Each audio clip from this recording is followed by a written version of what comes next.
میں امداد سن رہا ہوں 5 اہم معاملات ہیں. ایک معاملہ ہے حکومت کا، حکومت نے عمران خان کے متعلق بڑا فیصلہ کر لیا ہے. دوسرا معاملہ ہے عمران خان صاحب کا جن کو چپ سی لگ گئی ہے. تیسرا معاملہ ہے آرمی چیف کے ہاتھوں میں پلنے والے، آرمی چیف کے ہاتھوں میں بڑے ہونے والے ان کے پرانے ساتھی کی گرفتاری کا.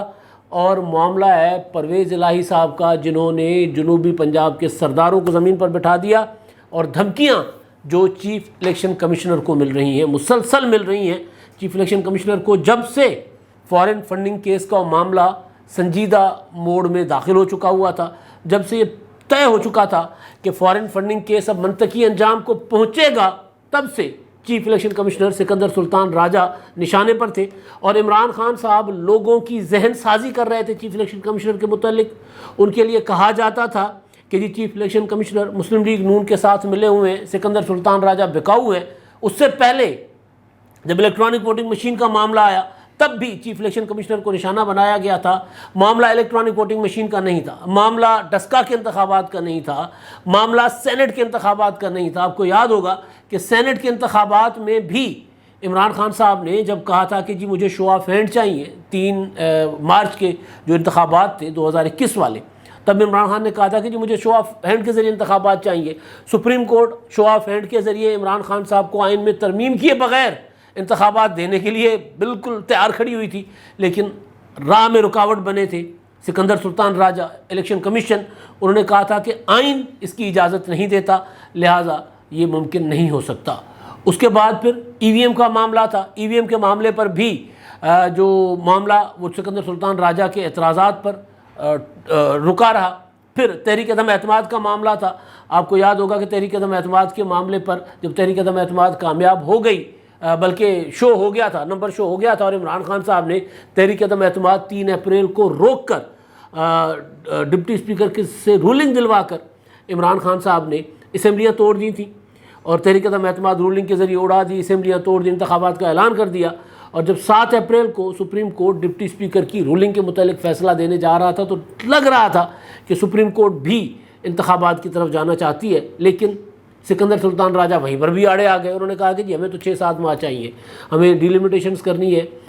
تو لہٰذا ہمیں تیاری کرنی ہے، تو ہم فوراً انتخابات نہیں کروا سکتے، 3 ماہ میں انتخابات نہیں کروا سکتے. آخری جو رائے تھی سکندر سلطان راجہ صاحب کی تھی، جس کے بعد آپ کو یاد ہوگا کہ 7 اپریل کو پھر سپریم کورٹ نے تحریک عدم اعتماد بحال کر دی تھی، اسپیکر کی رولنگ اڑا دی تھی اور اسمبلیاں بحال کر دی تھی. اور پھر بالآخر سپریم کورٹ کے حکم کے مطابق 10 اپریل کو جو ہے وہ عمران خان کے خلاف تحریک عدم اعتماد ہو گئی تھی کامیاب. تو اس وقت بھی عمران خان صاحب کے نشانے پر سکندر سلطان راجہ صاحب تھے، لیکن تب یہ لگ رہا ہوتا تھا، بلکہ ہم تو بار بار کہتے بھی رہے کہ بہانہ ای وی ایم ہے، بہانہ ڈسکا ووٹنگ ہے، بہانہ اپنا ڈسکا الیکشن ہے، بہانہ شو آف ہینڈ کے ذریعے ووٹنگ ہے. لیکن اصل مسئلہ جو ہے عمران خان صاحب کا وہ تھا فارن فنڈنگ کیس، ممنوعہ فنڈنگ کیس، جس میں وہ رنگے ہاتھوں پکڑے جا چکے ہوئے ہیں، جس میں ثبوت سامنے آ چکے ہوئے ہیں، اسکروٹنی کمیٹی نے ثابت کر دیا ہوا تھا. لہٰذا عمران خان صاحب جب ان کو موقع ملے گا وہ الیکشن کمیشن کو ملائن کریں گے، چیف الیکشن کمشنر کی ذات پر حملے کریں گے. اور انہوں نے اپنے لوگوں کی ذہن سازی کی، کیونکہ عمران خان صاحب اس اسٹائل میں ذہن سازی کرتے ہیں جس طرح ہٹلر کیا کرتے تھے. اب عمران خان صاحب نے لوگوں کو یہ کہنا شروع کر دیا کہ جو میرے ساتھ ہے وہ محب وطن ہے، جو میرے ساتھ نہیں ہے وہ غدار ہے. تو غدار کے ساتھ کیا ہوگا؟ ظاہر ہے آپ کو پتہ ہی ہے. جو میرے ساتھ ہے وہ ایماندار ہے، جو میرے ساتھ نہیں وہ کرپٹ ہے. جو میرے ساتھ ہے وہ حق پر ہے، جو میرے ساتھ نہیں وہ شرک کر رہا ہے. یہ عمران خان صاحب نے لوگوں کی ذہن سازی. تو چیف الیکشن کمشنر صاحب نے کچھ مہینے پہلے بھی حکومت کو لکھا تھا کہ ان کو سیکورٹی فراہم کی جائے، تحریک عدم اعتماد کے دوران بھی اور اس کے بعد بھی. اور اس کے بعد پھر اب جب یہ فیصلہ آخری مراحل میں تھا، فیصلہ جب محفوظ کر لیا گیا تھا، تو اس وقت بھی عمران خان صاحب روزانہ کبھی کے پی کے جلسوں میں، کبھی پنجاب کے جلسوں میں، پھر خاص طور پر ضمنی انتخابات کے جلسوں کو لے کر تو عمران خان صاحب نے یوں کیا کہتے ہیں وہ بالکل حدیں پار کر دی تھی، انتہا کر دی تھی چیف الیکشن کمشنر پر حملوں کی. تو اب ہوا یہ کہ جب پتہ چل گیا کہ جی فیصلہ اب آئے گا، فیصلہ رکا نہیں جا سکتا، تو چیف الیکشن کمشنر صاحب کو دھمکیاں ملنا شروع ہو گئیں، ان کی فیملی کو دھمکیاں ملنی شروع ہو گئی، ان کے ارد گرد پراسرار قسم کی جو موومنٹس شروع ہو گئیں. چیف الیکشن کمشنر کے ملنے والی دھمکیوں کے متعلق حامد میر صاحب نے ٹویٹ کیا. کل اپنا عمر چیمہ اور اعزاز سید صاحب نے اپنا جو پروگرام وہ کرتے ہیں ٹاک شاک، اس میں انہوں نے اس کا ذکر کیا تھا. اس سے پہلے ایک دو بار میں نے اپنے ویلاگس میں گزارش کی تھی جب چند ماہ پہلے کہ ان کو دھمکیاں مل رہی ہیں اور انہوں نے سیکیورٹی مانگی ہے تو حکومت نے ان کو بلٹ پروف گاڑی دے دی. آج میں نے الیکشن کمیشن کے سورسز سے پتہ کیا تو انہوں نے کہا کہ جی بالکل ان کو بلٹ پروف گاڑی مل گئی ہے. تو لیکن مجموعی طور پر جو صورتحال ہے وہ یہ ہے کہ ان کو سنگین قسم کی دھمکیاں مل رہی ہیں. سوشل میڈیا پر ان کے خلاف ایک پروپیگنڈا کیا جا رہا ہے اور اس کے لیے FIA کا جو ہے وہ سائبر کرائم ونگ اس کو کہا گیا ہے. اب یہ عالم ہے کہ کوئی بھی ماضی میں کبھی اس طرح نہیں ہوا. بھٹو شہید پھانسی چڑھ گئے. پیپلز پارٹی والے آصف زرداری صاحب اکثر کہا کرتے ہیں کہ جی یہ نصیب حسین شاہ صاحب کی طرف کہتے تھے ان کی قدامت کو دیکھ کر کہ یہ 1.5-2 فٹ کے نصیب حسین صاحب پھر رہے ہوتے تھے. اگر ہم پرتشدد ہوتے, اگر ہم انتقام میں یقین رکھتے تو پھر یہ کتنے دور تھے جالوں سے. بات تو ٹھیک تھی. پیپلز پارٹی ہو, مسلم لیگ نون ہو, نواز شریف صاحب کو نااہل کرنے کے بعد, نواز شریف صاحب کی سیاست اپنی طرف سے ختم کرنے کے بعد ثاقب نثار انہی لاہور میں پھر رہے ہیں, یہاں پر ہی پنجاب میں پھر رہے ہیں. عمران خان صاحب اقتدار سے جانے کے بعد عمران خان صاحب کو گرفتار کرنے کے کتنے اٹیمپٹ ہوئے, نہیں ہوئے. لیکن عمران خان صاحب جو ہیں وہ لوگوں کی ایسی ذہن سازی کر رہے ہیں اور وہ اپنے اقدامات سے فاشزم کو اپنا فروغ دے رہے ہیں. وہی جو کسی زمانے میں ہم نے کراچی میں دیکھا تھا, جس طرح الطاف بھائی کا جو غدار تھا وہ موت کا حقدار تھا, اس طرح کے اور ہوا بھی, ایسا نہیں ہے کہ نہیں ہوا. تو اسی اسٹائل کا ایک عمران خان صاحب نے لوگوں کی ذہن سازی کی ہے. لہٰذا چیف الیکشن کمشنر اتنا بڑا اہم عہدہ, اتنے بڑے آفیسر, اور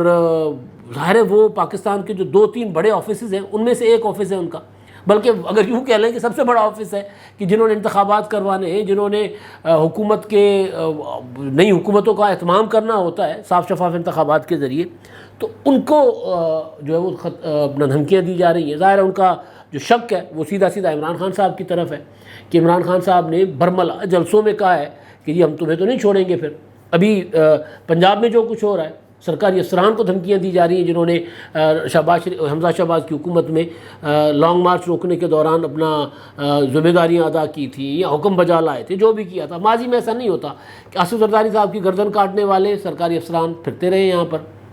کوئی نواز شریف کو ہتھکڑیاں لگانے والے, جنہوں نے جہاز میں نواز شریف کو ہتھکڑیاں لگائیں, وہ بعد میں سرکاری عہدوں پر رہے. تو ایسا مطلب یہ پہلی بار ایسا ہو رہا ہے. تو بہرحال اب یہ جو دھمکیاں ہیں اس کا انجام پتہ نہیں کیا ہوگا, لیکن اللہ خیر ہی رکھے. عمران خان صاحب جس طرح کی ایک نسل تیار کر رہے ہیں وہ بڑی خطرناک نسل ہے. اچھا, لیکن دوسری طرف خان صاحب کو خود کو چپ لگ گئی ہے. عمران خان صاحب زیادہ دیر خاموش نہیں رہتے, روزانہ 2-3 خطاب کرتے ہیں, اور اگر کچھ ہو جائے تو فوراً ٹویٹر پر متحرک ہو جاتے ہیں. آج فیصلہ آیا الیکشن کمیشن کا ممنوعہ فنڈنگ کیس کا, جس فیصلے کو لے کر چیف الیکشن کمشنر کے خلاف دھرتی تنگ کی جا رہی تھی. سندھی میں ہم کہتے ہیں دھرتی ٹرامو, یعنی تپا دی جاتی, بالکل آگ, دھرتی جو ہے وہ ان کے لیے بالکل آگ بنا دی جاتی. تو اس طرح ان کے خلاف کیا گیا. تو وہ فیصلہ آنے کے بعد عمران خان صاحب, ابھی میں جب ویلاگ کر رہا ہوں اپنا یہ, تب تک عمران خان صاحب نے کوئی اس معاملے پر براہ راست کمنٹ نہیں کیا. باقی ظاہر ہے لیڈروں سے مشورہ کیا ہوگا, لیکن خان صاحب چپ ہیں, بنی گالہ میں بیٹھے ہوئے خاموش ہیں. انہوں نے کوئی ٹویٹ نہیں کیا, بالکل اسی طرح خاموش ہیں جس طرح عمران خان صاحب نے خود کہا تھا کچھ پرسوں ایک تقریب سے خطاب کرتے ہوئے کہ جب میرے خلاف تحریک عدم اعتماد کامیاب ہو گئی اور جب میں ڈائری لے کر گھر چلا گیا تھا تو پھر جا کر وہاں پر میں نے فون سائڈ پہ رکھ دیا تھا, اور میں اور بشرا بیگم جو ہم فلمیں دیکھ رہے تھے, اور میں نے کہا کہ یار میں فون کیا دیکھوں گا, ہار شکست کے بعد, کیونکہ میں کھلاڑی ہوں, میرا تجربہ ہے کہ شکست جب آپ کھا کر آئیں تو پھر آپ کو اپنے بھی تانے شانے دیتے ہیں اور وہ ایک مطلب تنگ کرنا شروع کر دیتے ہیں, اپنے ہو یا پرائے. اگر آپ جیت کر آتے ہیں تو پھر ہر کوئی آپ کی تعریف کرتا ہے. تو کہتے ہیں میں نے فون سائڈ پہ رکھ دیا کہ یار اس طرح کے کوئی فون چون آئیں گے, لہٰذا فون نہیں سنتا. لیکن کچھ دیر کے بعد جب میں نے فون اٹھایا تو پھر دیکھا کہ لوگ اتنے نکل آئے ہیں پاکستان میں. حالانکہ وہ بھی غلط بیانی تھی خان صاحب کی. خان صاحب نے خود کال دیا تھا کہ جی نکلے رات کو, اور پھر لوگوں کو انہوں نے 12 لوگ نکلے تھے, اس میں کوئی شک نہیں ہے, لیکن یہ نہیں تھا کہ جی بے خبر بیٹھے ہوئے تھے کہ لوگ نہیں نکلیں گے. تو عمران خان صاحب اسی طرح خاموش جا کر بیٹھ گئے ہیں. اب عمران خان صاحب کا منصوبہ جو ہے وہ الیکشن کمیشن اور سپریم کورٹ آف پاکستان, جیسے میں نے پہلے آپ کو گزارش کیا کہ ان کو اب الیکشن کمیشن سے تو معاملہ نکل گیا نا, اب الیکشن کمیشن کے اوپر دباؤ ڈالنے کا ان کو کوئی فائدہ نہیں. اب اگلا ان کا مرحلہ ہے سپریم کورٹ کا. سپریم کورٹ اور حکومت کے ساتھ انہوں نے مذاکرات کے لیے جو ہے وہ کوشش کر رہے ہیں کہ حکومت کے ساتھ کسی نہ کسی طرح کوئی دروازے کھل جائیں. آج ان کے ساتھ وہاں پر بنی گالہ میں مولانا طارق جمیل صاحب نے ملاقات کی تھی. اب مولانا طارق جمیل صاحب ان کے پاس ویسے ہی گئے تھے، ذاتی ایک ہوتا ہے عمران خان صاحب کے بہت بڑے فین ہیں وہ بھی، انہوں نے عمران خان صاحب کے لیے جس طرح کی دعائیں کروائی ہوئی ہیں اس طرح کی کم لوگوں کو اتنے بڑے علماء سے نصیب ہوئی ہیں، یا ہوا کرتی تھی کسی زمانے میں ضیاء-ال-حق کے لیے بھی بڑے بڑے عالم جو اس طرح دعائیں کیا کرتے تھے۔ خیر تو بات تھی کہ وہ طارق جمیل صاحب بھی ان کے پاس چل کر گئے تھے، تو ممکن ہے، یہ میں ممکن ہے کی بات کروں، ممکن ہے کہ طارق جمیل صاحب کے ذریعے عمران خان صاحب حکومت کے ساتھ، وہ جو میں نے اپنے پچھلے ویلاگ میں گزارش کی تھی نا کہ اب عمران خان صاحب جو پوزیشن میں تھے حکومت کو ڈکٹیٹ کروانے کی، اب وہ کمزور پوزیشن پر آ گئے ہیں، تو ممکن ہے کہ عمران خان صاحب مولانا طارق جمیل صاحب کے ذریعے حکومت کے ساتھ کوئی راستہ کھولنے کی کوشش کریں، کیونکہ مولانا صاحب کا رائے ونڈ والوں کے ساتھ بھی، یعنی رائے ونڈ والے سے مراد کے جاتی عمرہ شہباز شریف نواز شریف صاحب کے ساتھ بھی ان کا ایک اچھا تعلق رہا ہے کسی زمانے کا، تو ممکن ہے کہ مولانا صاحب کے ذریعے عمران خان صاحب ڈپلومیسی شروع کریں۔ عمران خان صاحب اس معاملے میں ماہر ہیں، کمزور پڑتے ہیں تو عمران خان صاحب کہتے ہیں ٹھیک ہے، اپنا مذاکرات کے لیے بھی تیار ہو جاتے ہیں، لیکن طاقتور ہوتے ہیں تو پھر گردن سے پکڑتے ہیں۔ عمران خان صاحب کا ایک خاصہ ہے، یا مینوفیکچرنگ فالٹ ہے یہ میاں نواز شریف صاحب کے لیے بھی اسی طرح ہی کہا جاتا ہے۔ اچھا جی، اب تو خان صاحب تو فی الحال خاموش، لیکن ایک اور کہانی بڑی دلچسپ، ہاں خان صاحب کی خاموشی کے ساتھ خان صاحب کا ایک اور معاملہ بھی جوڑ لیتے ہیں نا۔ وفاقی حکومت نے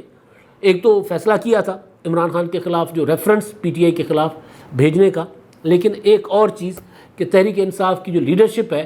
ان کے نام ای سی ایل میں ڈالنے کا فیصلہ جو ہے سورسز کہہ رہے ہیں، میڈیا رپورٹ کر رہا ہے کہ وہ ڈالے جائیں گے تاکہ ادھر ادھر نہ ہو جائیں، معاملہ سنگین ہے۔ اب حکومت صرف اس میں پی ٹی آئی کی پر پابندی کے لیے، کالعدم قرار دلوانے کے لیے، رجسٹریشن منسوخ کروانے کے لیے، عمران خان کو نائل کروانے کے لیے وہ عدالتی چارہ جو نہیں کرے گی، بلکہ حکومت جو ہے وہ اس بات پر بھی غور کر رہی ہے کہ جو نیب کے مقدمات عمران خان صاحب پر بن سکتے ہیں اس طرف بھی حکومت جائے، کرپشن کے مقدمات جو بن سکتے ہیں ایف آئی اے کے ذریعے، ایف آئی اے اس میں انوالو ہو سکتے ہیں نا، رانا ثناءاللہ صاحب کے پاس معاملہ آ گیا، یہ جو ممنوعہ funding case, foreign funding case, اس میں براہ راست ایف آئی اے انوالو ہو گئی، تو وہاں پر عمران خان صاحب کو یا ان کے ساتھیوں کو اگر ہتھکڑی لگانے کی ضرورت ہو، اور جب ہتھکڑی لگانے کا ٹائم آئے تو پتہ چلے کہ جی وہ تو لندن بیٹھے ہوئے، حالانکہ اب عمران خان صاحب شاید لندن بھی نہ جا پائے۔ کہانی یہ ہے کہ جب وہاں پر لندن میں عارف نقوی کے ذریعے عمران خان صاحب نے چیریٹی فنڈ اکٹھا کر کے اس کو پاکستان میں پولیٹیکل مقاصد کے لیے استعمال کیا اور اس پر اعتراف بھی کر لیا، اور وہاں فائنینشیل ٹائمز نے اسٹوری چھاپی ہے، تو پھر عمران خان صاحب وہاں جائیں گے تو کوئی پتہ نہیں عمران خان صاحب کے خلاف وہاں کوئی مقدمہ بن جائے۔ امریکہ تو ویسے نہیں جا سکتے تھے عمران خان صاحب، وہ جو مشہور زمانہ ان کے اوپر کیس تھا وہاں پر جس کو ایکس پارٹی ڈیسیجن ہو گیا تھا، تو بہرحال تو اب عمران خان صاحب جو ہے کہ ادھر ادھر باہر نہ چلے جائیں، اس لیے حکومت اس معاملے پر جو ہے وہ حکومت نے فیصلہ کیا ہے کہ ان کا نام ای سی ایل پر ڈال دیے جائیں گے۔ عدالتیں بعد میں ای سی ایل سے نام نکلوا دیں، لیکن اب شاید عدالتیں اس طرح عمران خان کو ریلیف نہ دے پائیں جس طرح پہلے دے رہی تھیں۔ اب دیکھیں لاہور میں تو نہیں مل رہا ریلیف عمران خان کے مخالفین کو، اس سے پہلے عمران خان کو اور ان کے ساتھیوں کو تو ریلیف مل رہا تھا۔ ایک بندہ گرفتار ہوا لاہور سے، سابق ایم پی ہے Nazir Chauhan, P T I کے ایم پی اے تھے، پی ٹی آئی سے منحرف ہوئے تھے، شہزاد اکبر پر انہوں نے طرح طرح کے الزامات عائد کیے تھے، پھر شہزاد اکبر نے ان کے اوپر ایف آئی اے کی چڑھائیاں کروائیں، ان کے خلاف کارروائیاں شروع کروا دی تھی جب وہ اس وقت تھے پاکستان میں، اب پتہ نہیں کدھر ہے شہزاد اکبر صاحب، لیکن جب وہ تھے، جب وہ ایک مطلب ایک اشارے سے لوگ اٹھواتے تھے، گرفتار کرواتے تھے، 2 مہینے لوگ غائب کروا دیتے تھے، لاک اپ میں غائب کروا دیتے تھے، اور پھر وہ اپنا نیب کو اپنی مرضی سے چلاتے تھے، ایف آئی اے کو اپنی مرضی سے چلاتے تھے، تو وہ والے شہزاد اکبر صاحب جو ہیں انہوں نے جب ان کے خلاف کارروائیاں کی تو جا کر معافی بھی مانگ لی تھی نذیر چوہان صاحب نے، تو خیر اب بیچارے زیر عتاب ہیں۔ نذیر چوہان صاحب کو کل گرفتار کیا گیا تھا، ان کی ایک ویڈیو آئی ہے، ویڈیو وائرل ہوئی ہے، اس ویڈیو میں وہ لاک اپ میں ہیں پیچھے سلاخوں کے پیچھے، اور وہ ویڈیو میں army chief general Qamar Javed Bajwa کے ساتھ اپنا پرانا تعلق ہونے کا دعویٰ کر رہے ہیں، بلکہ ان کو کہہ رہے ہیں ہم تو آپ کے بچے ہیں صحیح، ایسے انہوں نے ایسے ہی کہا ہے، انہوں نے کہا کہ جی آرمی چیف صاحب آپ مجھے 22 سال سے جانتے ہیں، آپ کے ہاتھوں میں بڑا ہوا ہوں، آپ تو ہو سکتا ہے مصروف ہو چیف صاحب، آپ تو ہو سکتا ہے مصروف ہو، لیکن جو آپ کے ساتھ متعلقہ لوگ ہیں، متعلقہ ادارے ہیں، وہ آپ تک میری بات پہنچائیں۔ تو میں اپنا نذیر چوہان تب سے آپ کے ساتھ ہے جب آپ کمانڈر لاہور تھے، کور کمانڈر لاہور تھے یا کیا تھے، 22 سال پرانی بات کر رہے ہیں، اور آپ کو پتہ ہے کہ میں کبھی بھی غلط کام نہیں کر سکتا، لہٰذا مجھے جو ہے انصاف دلوائیں، کوئی جوڈیشل کمیشن بنائیں، کوئی کمیٹی بنائیں، کوئی انصاف ہو، کوئی ایسا فیصلہ ہو جس سے میرے ساتھ انصاف ہو۔ اب ان کو عمران خان صاحب کے احکامات کے تحت ان کو انتقام کا نشانہ بنایا جا رہا ہے، کیونکہ نذیر چوہان نے وفاداری بدلی تھی، عمران خان صاحب کا ساتھ چھوڑا تھا، پنجاب میں حمزہ شہباز کی حکومت بنانے کے لیے ووٹ دیا تھا، تو اس وجہ سے عمران خان صاحب کے نشانے پر ہیں، زیر عتاب ہے۔ میں نے پہلے گزارش کی کہ عمران خان کی حکومت گئے مرکز میں بھی، اور پنجاب میں تو اب دوبارہ واپس آ گئی، لیکن اپریل سے حکومت گئی ہوئی ہے، لیکن ابھی تک سیاسی حکومت نے کوئی بڑی گرفتاری نہیں کی، بلکہ کی نہیں، تھوڑی بہت وہ جو لانگ مارچ کے دوران گرفتاریاں ہوئی تھیں، باقی اگر کسی کے متعلق سوچتے بھی تھے، حکومت کے دل میں خیال بھی آتا تھا، تو پی ٹی آئی والے عدالت چلے جاتے تھے، اور عدالت بالکل ٹھیک کرتے تھے۔ میں عدالت پر کوئی طنز یا تنقید نہیں کر رہا، لیکن عدالت فوراً حکومت کو منع کر دیتی تھی، خبردار کسی کو گرفتار کیا تو کوئی گرفتاری نہیں ہوتی تھی، حکومت بیچاری بے بس ہو کر بیٹھ جاتی تھی، خواہشیں دل میں لے کر دفنا کر حکومت خاموش ہو کر بیٹھ جاتی تھی۔ لیکن اب یہ گرفتاری ہوئی ہے، تو اس پر ابھی کسی عدالت نے ان کو گرفتار کر لیا، جوڈیشل اپنا وہ ریمانڈ لے کر اس میں جیل بھیج دیا، جوڈیشل ریمانڈ پر جیل بھیج دیا گیا، لیکن ان کے وہ سلوک نہیں ہوا ان کے ساتھ جو جب یہ پی ٹی آئی میں ہوتے تھے تب ہوتا تھا، اس طرح کا سلوک نہیں ہوا، کیونکہ پی ٹی آئی میں والوں کے لیے عدالتیں زیادہ متحرک ہیں، یہ حیران کن بات ہے۔ بہرحال اچھا جی، اب معاملہ جو ہے بڑا دلچسپ ہے۔ پنجاب میں پرویز الہی صاحب کو عمران خان صاحب نے اپنی مرضی کی کابینہ دے دی ہے کہ یہ کابینہ بنا لیں، لیکن پرویز الہی صاحب کی ایک تصویر بڑی وائرل ہے۔ وہ تصویر ہے پرویز الہی صاحب کی، اسکرین پر آپ دیکھ رہے ہیں۔ پرویز الہی صاحب گئے تھے ڈیرہ غازی خان۔ ڈیرہ غازی خان میں جب پرویز الہی صاحب گئے تو انہوں نے سیلاب متاثرین کے لیے ایک تقریب رچی۔ اس تقریب میں وہاں پر پرویز الہی صاحب کو لوکل جو پی ٹی آئی کی لیڈرشپ ہے، 9 منتخب جو ابھی تازہ منتخب ہوئے ہیں 17 جولائی کو، ایم پی اے سردار سیف الدین خان کھوسا، ہمارے ہاں سندھ میں کھوسو کہلاتے ہیں، کھوسو، ہم تو خیر سندھ میں تو پھر جملے کے مطابق پھر لفظ بدلتا ہے، کھوسو، کھوسا، کھوسے، اس طرح لفظ، سومرو، سومرا، سومرے، اس طرح لفظ ہوتا ہے، چینج ہوتا ہے۔ اچھا، اسی طرح ہی پھر میں کسی زمانے میں جب سردار ذوالفقار خان کھوسا صاحب جو ہے وہ مسلم لیگ نون میں سینئر وزیر ہوا کرتے تھے پنجاب کے، تو ایک دو بار پریس کانفرنسز میں نے ان سے پوچھا کھوسو صاحب، تو انہوں نے کہا کہ جی کھوسو نہیں ہوں، میں کھوسا ہوں۔ میں نے کہا جی بالکل کھوسو صاحب، کھوسو سندھ میں ہوتے ہیں، یہاں میں کھوسا ہوں سردار ذوالفقار علی خان کھوسا۔ تو مجھے یاد آ گیا کہ جی میں کسی بڑے سردار، اور سردار بھی ڈیرہ غازی خان کے سردار، بلوچ سرائکی سردار کے سامنے کھڑا ہوں، تو لہٰذا مجھے اوقات میں آنا چاہیے۔ میں کہا جی کھوسا صاحب۔ تو کھوسا صاحب کے جب پرویز الہی صاحب وہاں گئے ڈیرہ غازی خان میں، تو وہ بیٹھے کرسی پر، اور نیچے آس پاس کچھ لوگ بیٹھے زمین پر دریا بچھا کر زمین پر بیٹھے، اور پرویز الہی صاحب چودھری صاحب اوپر بیٹھے ہوئے ہیں۔ یہ آپ تصویریں دیکھ رہے ہیں۔ اب ان میں جو لوگ ہیں، ایک ہیں سردار سیف الدین خان کھوسا صاحب، ایم پی اے ہیں، دوسرا جاوید لون صاحب ہیں، ایم پی اے ہیں، خواجہ شیراز صاحب دوسری طرف بیٹھے ہوئے ہیں، وہ جناب خواجہ ہیں، گدی نشین ہیں، ایم این اے ہیں، اور ان کے اس کے علاوہ کھیتران خاندان کے بچے بیٹھے ہوئے ہیں۔ مجھے جب یہ میں نے تصویر دیکھی، یہ تصویر ٹویٹ کی ہے بیسیکلی پیپلز پارٹی کے علی حیدر گیلانی نے، تو ان سے جب میں نے پوچھا، میں نے ظاہر ہے میں نے کہا یار کہاں کی تقریب ہے، کیا ہے، کوئی جال سازی نہ ہوتا ہے، وہ لوگ جال سازی کر لیتے ہیں اور ہم لوگ اس پر بات کر جائیں تو بری چیز ہے۔ تو علی حیدر نے مجھے بتایا کہ سائیں شکر کرو عثمان بزدار نہ ہی تھا، شکر کریں وہاں عثمان بزدار نہیں تھا، ورنہ وہ بھی زمین پر ہی بیٹھتا۔ تو علی حیدر گیلانی نے جو ٹویٹ کیے ہیں 2-3، لیکن اس میں ایک ٹویٹ بڑا دلچسپ ہے، شاعرانہ ٹویٹ ہے۔ اساڈے کیتے ات سرداراں تخت لاہور دے چوکیداراں، یعنی ہمارے لیے آپ یہاں پر سردار ہو جنوبی پنجاب میں، وسیب میں، اور تخت لاہور کے چوکیدار ہو۔ تو پرویز الہی صاحب نے، عمران خان نے پرویز الہی صاحب کو سامنے بٹھا دیا تھا کہ جی کرسی یہ میری ہے، سی ایم میں ہوں،